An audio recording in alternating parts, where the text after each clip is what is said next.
नमस्कार दोस्तों, आप सभी को हमारे YouTube चैनल में स्वागत है। आज हम जिस मूवी के बारे में आपको इन्फॉर्मेशन देने वाला है उसका नाम है वीर दी वेडिंग और ये मूवी आपको किस ओटीटी प्लेटफॉर्म पर और किस टेलीविजन चैनल पर देखने को मिलेगा उसके बारे में भी एक जानकारी देंगे। तो चलिए शुरू करते हैं। वीर दी वेडिंग एक 2018 भारतीय हिंदी भाषा की महिला मित्र कॉमेडी फिल्म है जो सशक्त घोष द्वारा निर्देशित और रिया कपूर, एकता कपूर और निखिल द्विवेदी द्वारा निर्मित 2015 की फिल्म द वेडिंग रिंगर पर आधारित फिल्म में करीना कपूर खान, सोनम कपूर, आहूजा, स्वरा भास्कर और शिक्षा तलसनिया मुख्य भूमिकाओं में है, जिसमें 4 दोस्त और एक शादी में शामिल हुए सुनीत वैब्स, विश्वास कीनी, नीता गुप्ता और अन्य सहायक भूमिकाओं में है। वीर दी वेडिंग 1 जून 2018 को नाटकीय रूप से रिलीज हुई और इसे नकारात्मक समीक्षा मिली।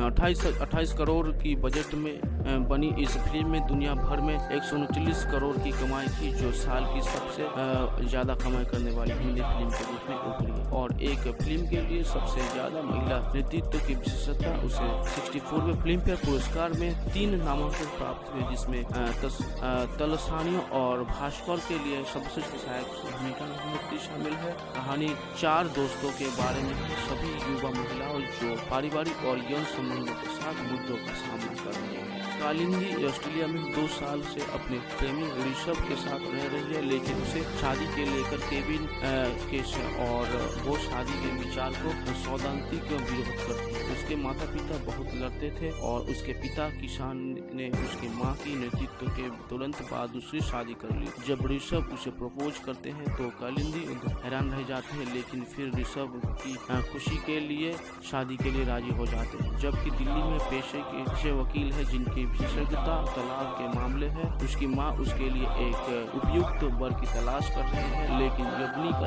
दैनिक प्रदूषण अनुभव उसे शादी को लेकर बहुत परेशान करता है। साक्षी पहले से शादीशुदा है, लेकिन पति के घर से बाहर जाने के बाद अपने माता पिता के साथ रह रही है। उसके पति के साथ संबंध तोड़ने के कारणों का फिलहाल पता नहीं चल रहा गया था। मीरा ने एक अमेरिका जॉन से शादी की है, जिसके उनका करीब नाम का एक बेटा है। उसके पिता, जिनका नाम कबीर भी था, सांस्कृतिक कारणों से विवाह के घरों विरोध थे। मीरा अभी भी अपने पिता से अलग है और यद्यपि ये उसे याद करते हैं, वो उससे मिलते हैं इनकार कर देते हैं जब तक कि वो जान और उसके बेटे को स्वीकार नहीं करते। कालिंदी शादी करने के लिए दिल्ली जाती है और इन कुछ हफ्तों के लिए अपने चाचा कुकी और उसके साथी के साथ रहते हैं। किसान और उसके वर्तमान पत्नी परमिता कालिंदी को उसके शादी में मदद करने की पेशकश करते हैं, हालांकि वो उदासीन रहते हैं। कालिंदी ऋषभ के स्नेह, स्वस्थ परिवार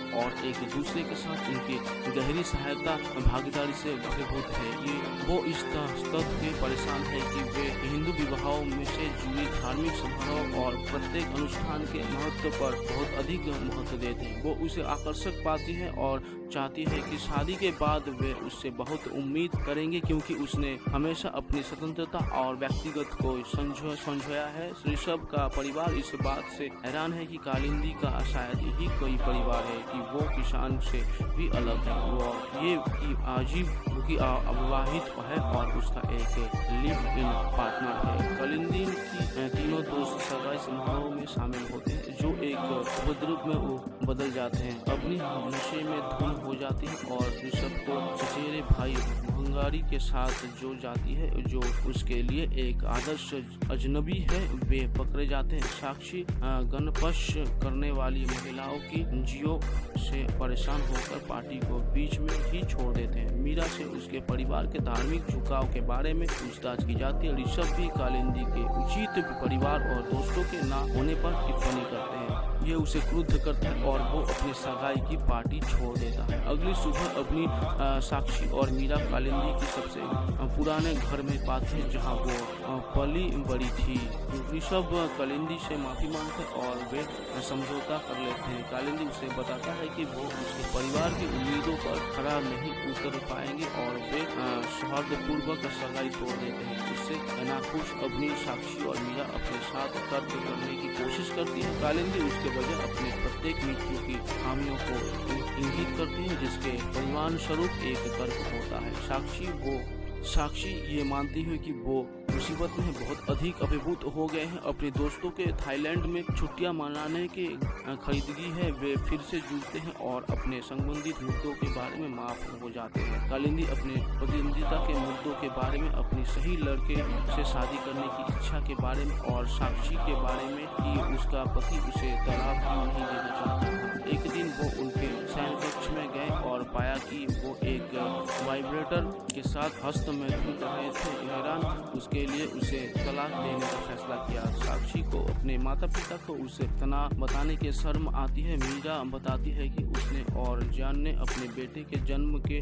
1 साल बाद तक सेक्स नहीं किया है। हर कोई वापस जाने और अपनी समस्याओं का सामना करने का फैसला करता है। दोस्तों को इस तरह से रिचार्ज किया जाता है और अपने परिवार और बॉयफ्रेंड का या तो उनके रास्ते जाने का या बस चले तो जाने का संकल्प लेते हैं। साक्षी अपने माता पिता को प्राइवेटर के बारे में बताती है और उसका पति उसे उसकी व्यवस्था का नहीं समझ रही है। वे निश्चित रूप से बड़ी गुजारा वक्ता के साथ तलाक हासिल करने में उसका समर्थन करने का फैसला करते हैं। मीरा जॉन को फोन करती है और गप करते हैं। जॉन कबीर को सीनियर करते रहते हैं और उसे कबीर जूनियर के बारे में बताता है। फिर वो सभी से मिलने और अपने पत्नी और बच्चे को अपने साथ वापस लेने के लिए भारत से उड़ान भरते हैं। अपनी माँ को एक अंग्रेज मैरिज के लिए अपनी अनिच्छा के बारे में बताती है। वो अपनी माँ को अपने कारनामों के बारे में सूचित रखने का वादा करते हैं क्योंकि वो अपना निर्णय लेने से पहले विभिन्न